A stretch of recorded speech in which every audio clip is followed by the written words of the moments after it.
আজকে ঝটপট একটা নিরামিষ সহজ ও সুস্বাদু রান্না শেয়ার করব, যেটা ঝটপট নিরামিষের দিনে তৈরি করে নিতে পারেন কিংবা অফিসের লাঞ্চ বক্সেও প্যাক করে নিয়ে চলে যেতে পারেন।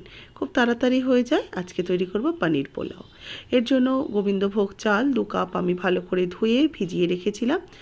জলটা কিছুটা ফেলে দিয়েছি, অল্প জলে রেখে দিয়েছি। সাদা তেল কড়াইতে দিয়ে তাতে দিয়ে দিচ্ছি কিউব করে কেটে রাখা পনির। পনিরের টুকরোগুলোকে হালকা করে একটু ভেজে তুলে রাখবো। যেহেতু এগুলো একটু ফ্রোজেন পনির, সেগুলো কিন্তু ভাজতে বেশিক্ষণ সময় লাগে না, খুব তাড়াতাড়ি লালচে কালারটা চলে আসে। দেখুন, কথা বলতে বলতে কিন্তু বেশ লাল লাল হয়ে গেছে। এবার এই পনিরগুলোকে উঠিয়ে রেখে দেব। আর মিষ্টির দোকান থেকে তাজা পনির কিনে আনবেন, সেটা কিন্তু ভাজতে একটু সময় বেশি লাগে। কেন জানি না এটা হয়, তবে আমার মনে হয় ওই তাজা পনিরটা ইউজ করাই ভালো। তো সব সময় তো পাওয়া যায় না, তার জন্য ফ্রোজেন পনির আমরা প্যাকেট পনির ইউজ করি। এবার ওই তেলের মধ্যেই গোটা গরম মশলা, তেজপাতা ফোড়ন দিয়ে দিলাম 1 চামচ ঘি। ঘিটা গলে গেলে দিয়ে দিচ্ছি 1 টেবিল স্পুন আদা বাটা। আদা বাটাটা দিয়ে একটুখানি নাড়াচাড়া করে নেব, কিছুক্ষণ কষিয়ে নেব, মানে আদার কাঁচা গন্ধটা চলে যাওয়া পর্যন্ত একটু কষিয়ে নিচ্ছি। এবার দিয়ে দিলাম গোবিন্দভোগ চালটা, জল ছড়িয়ে দিয়ে দিচ্ছি। চালটাকে এবার একটু ভেজে নেব। ঘি, গরম মশলা, তেজপাতা, আদা বাটা এসবের সাথে গোবিন্দভোগ চাল যখন ভাজা হয়, খুব সুন্দর একটা ফ্লেভার ওঠে। এটা কিন্তু দারুণ। এটা আমি রেসিপি শেয়ার করার সাথে সাথে সেই সুঘ্রাণটা আপনাদের সাথে শেয়ার করতে পারবো না। এটা করতে গেলে আপনাদেরকে কিন্তু বাড়িতে তৈরি করেই করতে হবে। এখানে আমি দেব ছোট ছোট বাদাম, মানে চিনে বাদাম বা কাঁচা বাদাম। এর সাথে দিলাম একটু কিশমিশ। এই আমি কিন্তু কাজু ব্যবহার করিনি। এই সাদা পোলাওটাতে বাদাম, মানে চিনে বাদাম বা যে ছোট বাদামগুলো হয়, সেটা দিলেই ভালো লাগে। আর এই বাদামটা যেহেতু কাঁচা বাদাম, আমি এটাকে আধ ঘন্টা জলে ভিজিয়ে রেখে ওপরের ওই ব্রাউন কালারের খোসাটা ফেলে দিয়ে শুধু বাদামটা অ্যাড করলাম।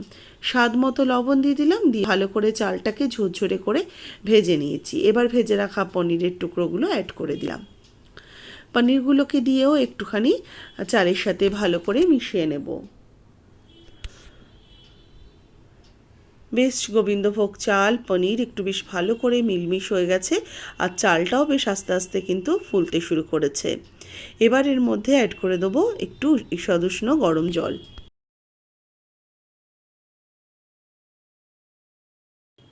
চাল নিয়েছি 2 কাপ, আর সেই জন্য জল যাবে 4 কাপ। তবে 4 কাপ আমি জল দিই না, মোটামুটি এখানে আমি ওই 2.5 থেকে 3 কাপের মতো জল দিয়েছি। যখন প্রেসার কুকারে করবেন তখন কিন্তু জলের মাপটা চালের ডাবল হবে। এখন আমি যেহেতু একটু তাড়াতাড়ি করছি ঝটপট হয়ে যাওয়ার জন্য, চালটাও বেশ যাতে সুন্দর হয়ে যায়, তার জন্য জলটা সেইভাবেই অনুপাতে দিয়েছি।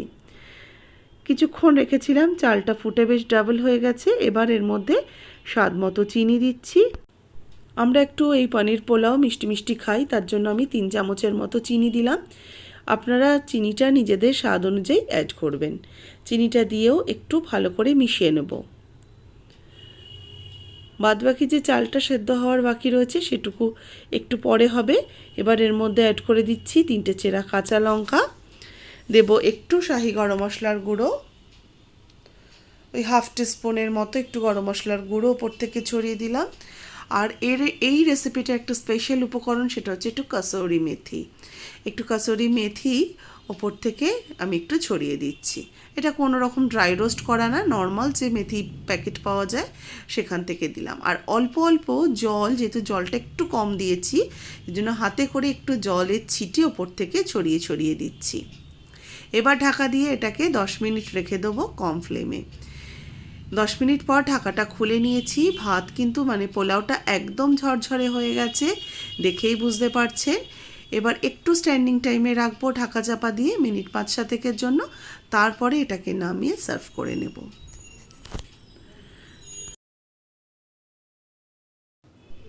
কিছুক্ষণ পর আমি এটাকে নামিয়ে নিয়েছি।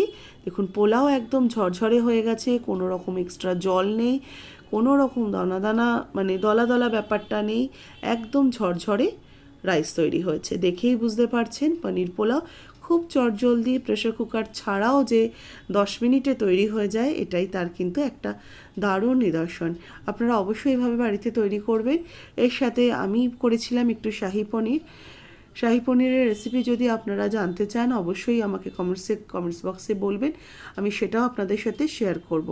এর সাথে কিন্তু আলুর দমও ভালো লাগে, পনির ভালো লাগবে, কিংবা শুধু যদি একটু ভাজা হয়, কোনো ভাজা কাটলেট ভেজ যেগুলো হয় সেটা দিয়েও কিন্তু খাওয়া যেতে পারে।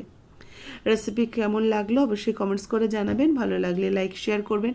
যারা নতুন দেখছেন সাবস্ক্রাইব করে নেবেন, পাশে থাকা বেল আইকন সমেত। যারা ফেসবুক পেজের বন্ধুরা অবশ্যই পেজটাকে ফলো করে রেসিপিটাতে একটা লাইক দিয়ে দেবেন। আর কে কোথা থেকে দেখছেন সেটা কিন্তু দুদিকের বন্ধুদেরই বলছি, একটু কমেন্টস করে জানাতে ভুলবেন না।